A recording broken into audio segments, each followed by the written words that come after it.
Am I the arsehole for telling a student I don't care? I teach 7th grade at a Catholic school. I don't teach all their classes, but I do teach math, religion, English, and social studies to my class. I have this student that I'll call Chrissy. She is a handful. She's a smart girl and usually does well on tests, but she is extremely dramatic. I have been having a lot of issues with her when it comes to late assignments. I do accept late work, but 10% is taken off each day late until they fail the assignment. Obviously, there are certain circumstances that students can turn in late assignments without penalty. Chrissy has been turning in assignments late all year, and going on some sob story about why she couldn't get it done on time. I have been giving her full credit, but every time my patience is getting thinner. It's, her grandma is sick, so she was visiting in the hospital. Her dog ran away, and she was out all day looking. Her uncle is sick in the hospital, her mum got stuck at work, so she had to spend all day babysitting her siblings. Her dad got mad at her, which sparked an anxiety attack, and she couldn't do the homework. You get the picture. These are all excuses that she's used. There's even more. I feel bad as I think she's getting a lot more leeway than the other students. Today we had a pop quiz on a reading assignment from last week. This is a normal thing that we do on Mondays to test who read last week. After the quiz, Chrissy came up to my desk as the rest of the kids head to another class. So the grandma of her best friend growing up passed away. She was having a very rough time, so Chrissy basically spent the entire week with her after school and just couldn't get the reading done. She admitted to probably flunking the pop quiz and wanted to retake it later in the week. I looked at Chrissy, sighed, and just said, "Chrissy, I don't care. You do this all the time. It's not fair to the other students. You have to find a way to get your work done. The excuses are not going to work anymore." She started to tear up and plead with me. I told her if she's really having these serious issues so frequently, we can have her parents come in for a meeting to figure out what we can do. She insisted that wasn't necessary and she can't get her parents involved. I told her that's her only option. Either she gets the work done on time or we sit down with her parents. She left the room while yelling that people like me are the reason her generation has so many mental health problems because we don't understand their struggle. Am I the asshole for how I handled this? I really think I did the best I could. Am I the asshole for not picking up my kids because my wife brought a dildo into my house? Throwaway because my 32 male, wife, 29 female, and I both frequent Reddit, and I don't want to be in the doghouse more than I am. My wife and I have been married for 7 years and have 2 children together, who are boys 4 and 2. On the 14th, my wife went out shopping, and I assumed it was just normal Christmas shopping, since it's getting to that time of year. She was gone several hours, and the boys were at my mother's house for a few hours, as she lives pretty close. I was planning to go pick them up around dinner time, so I was relaxing until then. I had the day off, and my wife has been a stay-at-home mom since our oldest was born. When she got home from the mall, I asked what she had gotten, and walked over to look through the bags with her. In one of the bags, I saw a dildo, and I can't explain why, but it made me mad. I just didn't want that around my kids. It feels really inappropriate, and if they found it, what then? I told her she had to take it back to the store, and she said they had a no return policy. I said it wasn't even opened, and to at least try, but she wouldn't budge. So I put my foot down and told her that as long as that thing was in the house, our sons would be staying at their grandma's. She thought I was kidding, but I said I was dead serious. She said she'd leave to go get them herself, but I said I'd throw it away while she was out doing that if she did. Then my wife said she wasn't speaking to me until I go get the boys, and she told me to grow up. Now she's giving me the cold shoulder. I think she's the one who has to grow up if she thinks it's appropriate to have a dildo with kids around. I'm firm on this. My mother agrees with me, and the kids have a room there, so they're doing fine. So, am I the asshole? One night, I was coming home late. A man got on the train. There was only one other person on the train besides this guy and myself. He sits across from me and leans forward. He then proceeds with the typical speech. "Hey girl, you got a boyfriend?" For some reason, I decided to engage him in this conversation rather than ignore him. He had crazy eyes and I didn't want to piss him off. His comments became increasingly inappropriate. That is, naming specific sexual acts he would do to me. I had no idea what to say and was starting to become afraid. Thankfully, the other person on the train decided to stand up for me and told him to back off. He told this guy to watch his manners when he spoke to a lady. Then he came and stood by my side until the creepy guy got off the train. I couldn't believe this kid stood up for me though. He was dressed like the typical 18-year-old gangster. He didn't even hit on me once the guy got off. He just said, "I'm so sorry you had to deal with that. There's no reason you should have to deal with that." He told me to be safe and got off at the next stop. That experience definitely proved to me that you shouldn't judge people on something as trivial as their clothing. I got on a mostly empty bus and sat down. Out of the corner of my eye, I saw someone get up, cross the aisle, and sit down in the seat behind me. Thought that was weird, but put it out of my mind. The bus starts moving. A few minutes later, I feel something brush my side. Look down. The dude who'd moved to sit behind me had reached around my seat to touch me.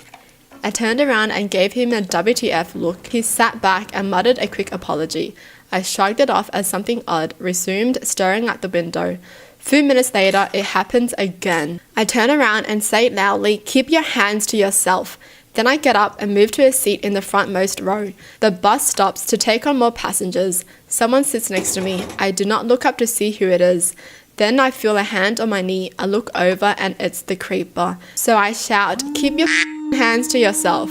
He mutters, "I ain't doing anything. It was an accident." A woman nearby has seen and heard the whole thing. She gets up and starts yelling at the guy. He starts yelling back. Bus driver notices and informs the dude that he'll be getting off at the next stop.